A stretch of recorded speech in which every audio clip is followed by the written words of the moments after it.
Prabha news में आपका स्वागत और मैं हूं आपके साथ चेतना चौधरी। चले रुक करते बड़ी खबरों की ओर।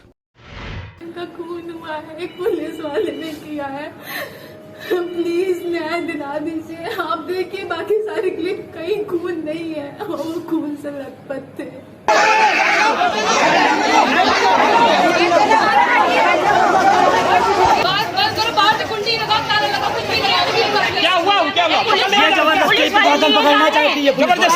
हिंदुत्व के नाम पर वैश्य समाज का वोट लेने वाली वैश्य समाज पर शोषण और अत्याचार दिनों दिन बढ़ता ही जा रहा है। जब हमारे सांसद विधायक सुरक्षित नहीं है तो आम वैश्य व्यापारी को कितना प्रमाणित किया जाता होगा। शासन, प्रशासन, गुंडे, माफियाओं द्वारा आप समझ सकते हैं। क्या हमारा वैश्य समाज अपना व्यापार बचाने के लिए हमेशा लात ही खाएगा? क्या वैश्य समाज का कोई गौरव, स्वाभिमान नहीं? गोरखपुर मनीष गुप्ता की हत्या पुलिस प्रशासन द्वारा करना बहुत दुखदाई है। वैश्य समाज को शासन हल्के में ले रहा है। हमें भी संविधान ने कुछ अधिकार दे रखे हैं, उसका उपयोग कर सकते हैं। हमने भाजपा के साथ अपना नाता जोड़ा है, चाहते हैं यह नाता अनवरत चलती रहे, लेकिन वैश्य समाज के साथ भी शासन को सुरक्षा देने की इच्छा शक्ति दिखानी चाहिए। उत्तर प्रदेश के गोरखपुर शहर में कानपुर का एक युवक वैश्य समाज से आने वाले मनीष गुप्ता की मौत का मामला तूल पकड़ता जा रहा है। इस केस में पुलिस की भूमिका पर शुरू से ही संदेह व्यक्त किया जा रहा था। पुलिस मनीष गुप्ता की मौत को हादसा बता रही थी। वहीं पोस्टमार्टम रिपोर्ट सामने आने के बाद पुलिस की पोल खुल गई है। पोस्टमार्टम रिपोर्ट में बताया गया है कि सिर, चेहरे और शरीर के अन्य हिस्सों में गंभीर चोट के निशान हैं। सिर के अगले हिस्से पर तेज प्रहार किया गया, जिससे उनकी नाक के पास खून बह रहा था। पोस्टमार्टम रिपोर्ट में मनीष गुप्ता के शरीर पर 4 गंभीर चोट के निशान मिले हैं, जबकि सिर में जो गहरी चोट लगी थी वह उनके लिए जानलेवा साबित हुई।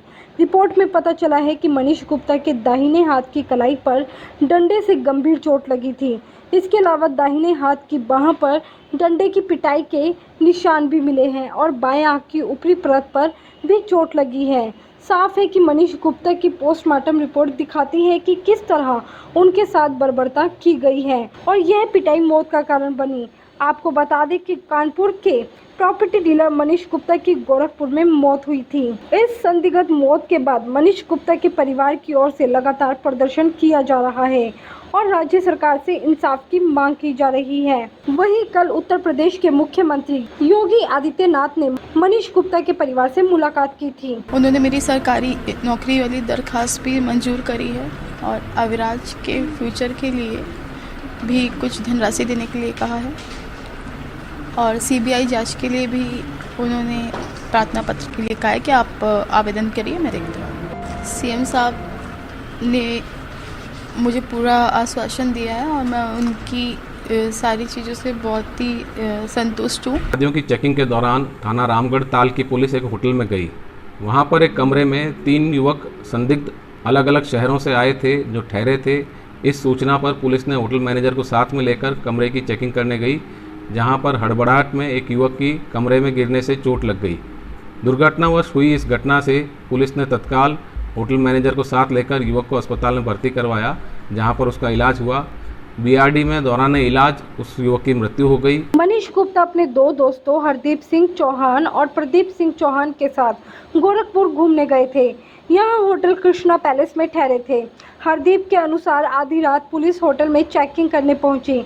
मनीष को सोते हुए जगाया तो उन्होंने पूछा, इतनी रात में चेकिंग किस बात की हो रही है? क्या हम आतंकवादी हैं? इस पर पुलिस वालों ने उसे पीटना शुरू कर दिया। इसके बाद घायल मनीष को अस्पताल ले जाया गया, जहां डॉक्टरों ने उन्हें मृत घोषित कर दिया। मामले में विरोध के स्वर उठे तो मृतक की पत्नी मीनाक्षी गुप्ता की तहरीर पर रामगढ़ ताल थाना प्रभारी समेत 3 पुलिस कर्मियों पर मुकदमा दर्ज किया गया। वहीं एसएसपी ने लापरवाही बरतने पर रामगढ़ ताल थाना प्रभारी समेत 6 पुलिस कर्मियों को सस्पेंड किया था। आपको बता दें, मृतक व्यापारी की पत्नी को 10 लाख की आर्थिक सहायता का चेक भी दिया गया है। वहीं मृतक व्यापारी का पोस्टमार्टम होने के बाद शव को उनके परिजनों को सौंप दिया गया। दरअसल सीकरीगंज के महादेवा बाजार के रहने वाले चंदन सैनी ने बताया कि वह बिजनेस करते हैं। उनके 3 दोस्त गुरुग्राम से प्रदीप चौहान, हरदीप सिंह चौहान और कानपुर से मनीष गुप्ता गोरखपुर घूमने आए थे। 27 सितंबर की रात रामगढ़ ताल थाना पुलिस होटल व सरायों की जांच पर निकली थी। थाने से कुछ दूरी पर स्थित कृष्णा होटल में पुलिस ने एक कमरे की तलाशी ली तो वहां मनीष अपने 2 दोस्तों के साथ ठहरा हुआ था।